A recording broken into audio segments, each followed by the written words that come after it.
Обычная брошюра, которую можно найти в любом магазине. Вроде бы ничего сложного, работа дизайнера и, конечно, распечатка. Но мало кто знает, что процесс изготовки такого буклета, на который мы, как правило, не обращаем внимания, это целое искусство.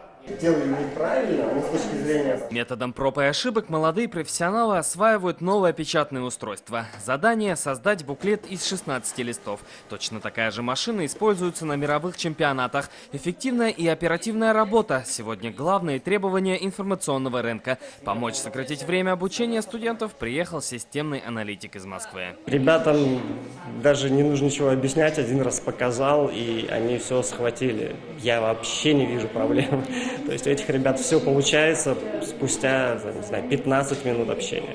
Софья Аипова и Адель Ихсанов через неделю впервые выступят на региональном этапе чемпионата WorldSkills. Обучение новички проходят вместе.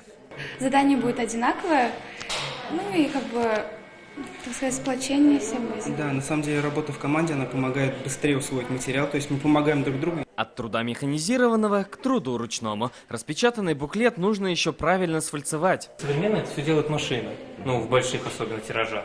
Ясно дело, вручную это никто не делает, но нам на конкурсе надо именно вручную.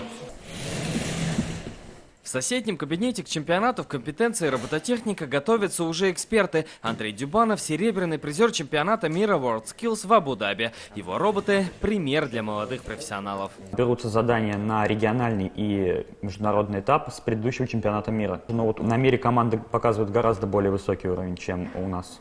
Доказывать обратное молодые профессионалы будут на региональном чемпионате с 27 по 29 ноября в Казани. Победители в 91 компетенции войдут в состав сборной Татарстана. Салават Мухаммадуллин, Андрей Сентальцев, ТНВ, Казань.